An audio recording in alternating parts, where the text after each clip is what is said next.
नमस्कार दोस्तों, आज हम सीटेट मैथ में आपको बता रहे हैं पैटर्न। पैटर्न का मतलब होता है एक के बाद एक धीरे धीरे चलना। आपको सामने स्क्रीन पे दिख रहा होगा पैटर्न। तो पैटर्न में आपको क्या है कि पैटर्न एक प्रतिमान होता है। कोई भी विद्यार्थी नियमितता और स्थानिक तार्किक को संख्यात्मक हो सकती है। ठीक है, दूसरी बात है पैटर्न में, दूसरी बात कह रहा है कि पैटर्न को पहचानने की क्षमता से बच्चों का बौद्धिक विकास होता है। पैटर्न को पहचानने की क्षमता से बच्चों की बौद्धिक का विकास होता है। इसमें गणित की जो जटिल प्रक्रियाएं होती हैं वो धीरे धीरे करके अगर आप पैटर्न को समझेंगे तो समझ जाएगी। जैसे मैं एक छोटा सा उदाहरण बताता हूं आपको।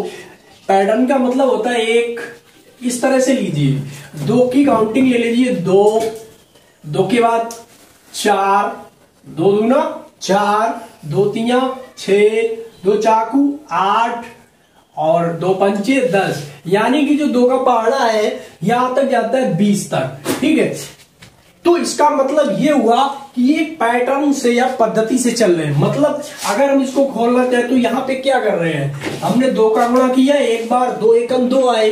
ठीक, और दूसरी चीज में क्या कर रहे हैं, 2 का गुणा हमने 2 बार किया तो कितने आए, 2 दूना 4 हो गए। अब हमने फिर अगली सीरीज में तो 2 को गुणा कितनी बार किया, 3 बार किया।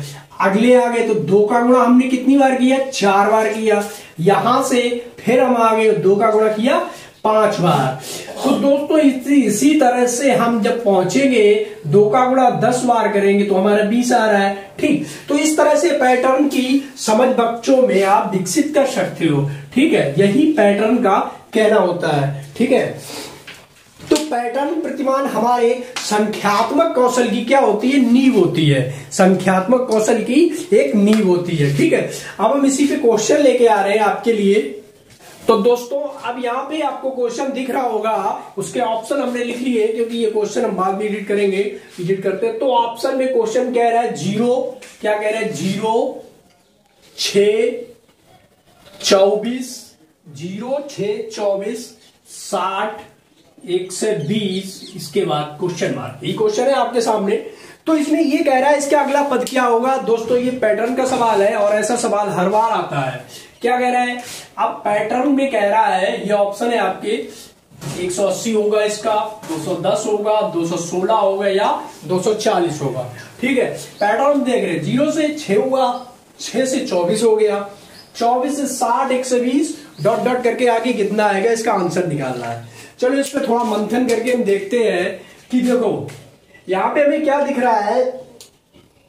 ये पैटर्न एक तरह का, जब आप गणित में पढ़ते हैं श्रेणी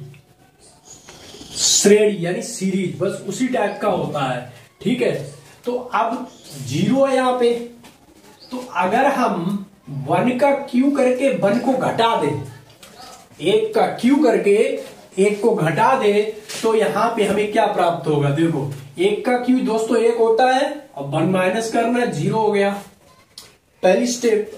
अब यहां पे आते हैं तो हम चलते हैं 2 का क्यूब करके किससे घटाएंगे, 2 से ही घटाएंगे। ठीक, तो यहां पे कितना आ गया, 2 दूनी 4 दूनी 8 माइनस 2 बराबर कितने बचे, 6। अब हमें समझ में आ गया है कि यही पैटर्न हमें चलाना है। ठीक है, अब हम क्या करें, 3 का क्यूब करके माइनस 3 से घटा दें तो कितना हो जाएगा, 3 3 9 27 माइनस के 3, 27 से 3 जाएंगे, कितने बचेंगे दोस्तों यहाँ पे 24। इसी तरह 4 का क्यूब माइनस 4, तो यहां पे आपके कितनी, 4 चक्कू 16 चक्कू 64 माइनस 4 यानी 60 आ रहे हैं। हम पहुंच रहे हैं ना धीरे धीरे, यहां पे आ गए। अब यहां पहुंच रहा है तो 5 का क्यूब माइनस 5, 125 माइनस 5 यानी 120। अब जो हमारा अगला टर्म होगा तो वही हमारा आंसर होगा। तो आंसर क्या हो जाएगा, 6 का क्यूब माइनस 6 इक्वल टू, आप बताइए फटाफट इनबॉक्स में, 6 का गुणा करिए, 6 घटा दीजिए, बस आपकी अगली संख्या आएगी। ठीक है, तो ये आपकी बनेगी, क्या बनेगी, 216 बनेगी। ठीक है, इतनी बनेगी 216। जब आप 6 का क्यूब करोगे देखो 36 हो गया, गुणा 6 का कर्म होना, छचरंग 36 3 हासिल हुआ। ठीक, और 6 18, 18 3 कितने होते हैं? 21 होते हैं। ठीक, अब जब 21 में से हमने क्या किया, 216 में से भाई साहब 6 घटा दिए, तो भाई साहब 210 बचेंगे। हमने बोला यानी कितना आया आंसर आपका, 210 आएगा। तो यहां पे जो आपका आंसर मिल रहा है, मैंने पहले 216 किया था, तो ये आंसर आपका कौन सा सही होगा, 210 वाला सही होगा। तो दोस्तों अब ये पैटर्न का सिलसिला ऐसे ही 8-10 क्वेश्चन रोज हम आपके लगवाएंगे। इस सवाल जो पैटर्न का आपको दिख रहा है, इसमें क्या कह रहा है कि हमीदा अपने विद्यार्थियों को गणितीय योग्यताओं को समृद्ध करने के लिए उन्हें सदा संख्या प्रतिरूप या पैटर्न में क्या करती है, समृद्ध अवलोकन करने के लिए अपने विद्यार्थियों को देती है। उसने ये समस्या दी है जो आपको स्क्रीन पे दिख रही है। ठीक है, तो अब वो हमसे पूछ रही है, आंसर पूछ रहा है कि इनमें से कौन सा सही होना चाहिए। ठीक है, तो हम सबसे पहले ऑप्शन पढ़ते हैं। क्या कह रहे हैं, यदि भाजक और भाज्य दोनों 10 की घात से बढ़ाए जाते हैं तो भागफल समान रहता है। सही बात लग रही है हमें। ठीक है, ये तो एक हो गया। दूसरा कह रहा है कि यदि भाजक और भाज्य दोनों 10 की घात से घटाए जाते हैं तो भागफल 10 की घात से घटता है। आगे भी देखेंगे यहाँ पे, जब एक गुणज को 10 से विभाजित किया जाता है तो दूसरे को 10 से गुणा किया जाता है तो गुणनफल समान रहता है।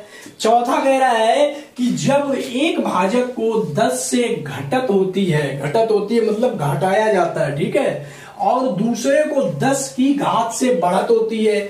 10 की घात से बढ़त का मतलब देखो, अब किसी की घात से आप बढ़ाओगे तो आपका कह रहा है जब एक भाजक को 10 से घटत होती है। ठीक, तो आपका क्वेश्चन है ये 21/7। ठीक, क्या कह रहे हैं, 7 या 21 आएगा। ठीक, यहां पे क्या हुआ, अब उन्होंने चेंज किया, क्या किया, दोनों तरफ उनके ऑप्शन के हिसाब से उन्होंने इसमें 0 और जोड़ दिया। अब बताओ, तो जब हम इसमें भाग देंगे, पहला यदि भाजक और भाज्य दोनों की घात 10 की घात से बढ़त या घटाए जाते तो भागफल समान रहता है। तो जब 10 की घात से आप बढ़ाओगे या घटाओगे तो भागफल तो समान ही रहेगा ना।